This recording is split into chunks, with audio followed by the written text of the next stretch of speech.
हम पढ़ेंगे व्याकरण। क्या पढ़ेंगे? व्याकरण। तो ध्यान दीजिएगा, व्याकरण व्याकरण वह शास्त्र है जिसके द्वारा हमें शुद्ध शुद्ध बोलना, लिखना, पढ़ना आ जाए, उसे हम व्याकरण कहते हैं। उसे हम क्या कहते हैं?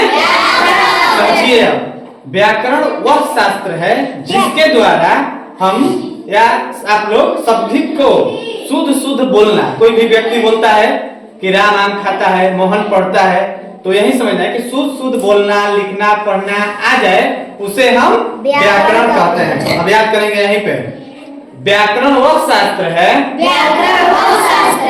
जिसके द्वारा हमें शुद्ध शुद्ध बोलना, लिखना, पढ़ना आ जाए, उसे हम व्याकरण कहते हैं। व्याकरण किसे कहते हैं? व्याकरण वह शास्त्र है जिसके द्वारा शुद्ध शुद्ध बोलना, लिखना, पढ़ना आ जाए, उसे हम व्याकरण कहते हैं। जैसे राम आम खाता है, मोहन किताब पढ़ता है। शुद्ध है ना एकदम? मोहन किताब पढ़ता है। अब क्या समझेंगे? व्याकरण के कितने भेद होते हैं? व्याकरण के कितने भेद होते हैं? तीन। कौन कौन? ठीक है। व्याकरण के कितने भेद होते हैं? कौन कौन? वर्ण विचार, शब्द विचार, वाक्य विचार। ठीक है। इसके बाद हम पढ़ेंगे भाषा। भाषा वह साधन है जिसके द्वारा हम अपने मन के भाव या विचारों को बोलकर या लिखकर दूसरों के सामने प्रकट करते हैं एवं उनके भाव या विचारों को समझते हैं, उसे हम भाषा कहते हैं।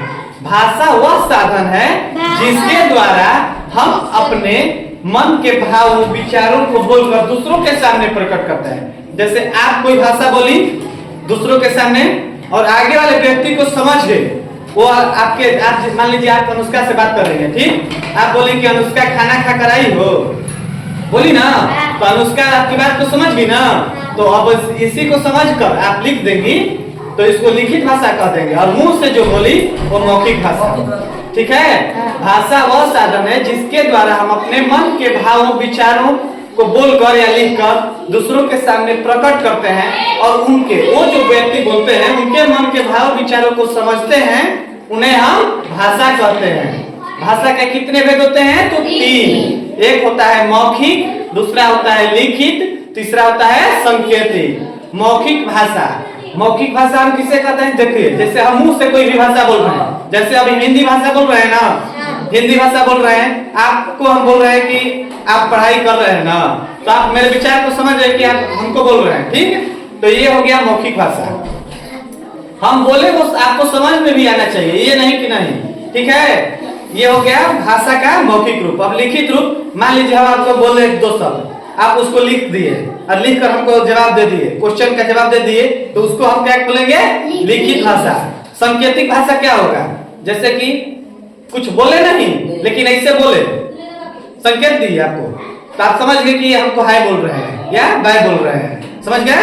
तो यही हो गया सांकेतिक भाषा। जैसे हम कुछ बोले नहीं, बोले कि इस तरह से, ये हो गया सांकेतिक भाषा। आपको बुला रहे हैं, मान लीजिए बुलाना है, हमको संकेत के माध्यम से बुलाना है, तो हो गया, आप समझ गए कि हमको बुला रहे हैं। आपको भी समझ में आया सांकेतिक भाषा, हमको भी समझ में आया कि हम आपको बुला दिए। इसे हम क्या कहते हैं? सांकेतिक भाषा। भाषा वह साधन है जिसके द्वारा हम अपने मन के भाव विचारों को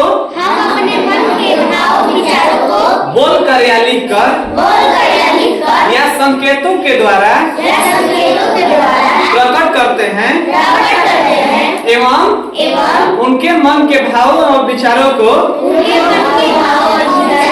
समझते हैं, उसे हम भाषा कहते हैं। ठीक है। सबको समझ में आया ना? चलो ठीक है। भाषा के तीन भेद होते हैं। भाषा के कितने भेद होते हैं? कौन कौन? मौखिक भाषा, लिखित भाषा और सांकेतिक भाषा। कौन कौन होते हैं? मौखिक भाषा, लिखित भाषा और सांकेतिक भाषा। रिया बोलो। मौखिक भाषा। अब क्या पढ़ेंगे हम लोग? मौखिक भाषा। जब हम अपने मन के भावों या विचारों को बोलकर दूसरों के सामने प्रकट करते हैं, उन्हें हम मौखिक भाषा कहते हैं। जब कोई व्यक्ति अपने मन में जो बात है उसको दूसरों के सामने बोलकर प्रकट कर दिया तो समझ जाना है कि वह मुंह से बोल दिया तो मौखिक भाषा है, और उस भाषा को आगे वाला व्यक्ति जो जिससे बोला गया है उसको समझ में आ गया, तब समझिए कि भाषा का असली रूप मौखिक भाषा हुआ। ठीक है, तो मौखिक भाषा हम किसे कहेंगे? मौखिक भाषा क्या है जी? जब हम अपने मन के भावों या विचारों को बोलकर दूसरों के सामने प्रकट करते हैं एवं उनके मन के भावों और विचारों को समझते हैं, उन्हें हम मौखिक भाषा कहते हैं। ठीक है, याद करो तो मौखिक भाषा।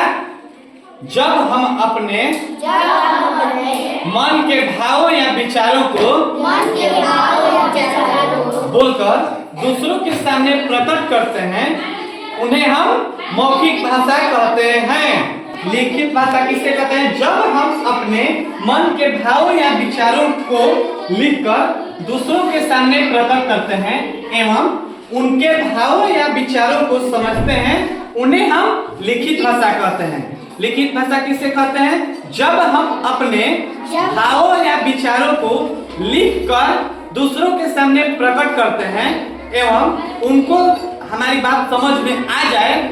लिखने के बाद उनको समझ में आना चाहिए ना, तो जब समझ में आ जा रही है तो हम लोग क्या समझेंगे? वो भाषा का लिखित रूप है।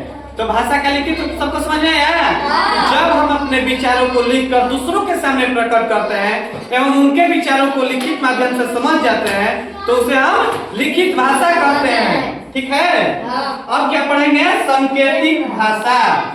तो सांकेतिक भाषा किसे कहते हैं? जब हम अपने भाव या विचारों को इशारों के माध्यम से प्रकट करते हैं और इशारों को समझ जाते हैं, उसे हम सांकेतिक भाषा कहते हैं। जैसे हम मान लीजिए आपको बुला रहे हैं तो इशारों से बोल दिया इसे, तो ऐसे करने पर इशारा हुआ ना कि हम आपको बुला रहे हैं। आपको भी समझ में आया कि कोई बुला रहा है हमको।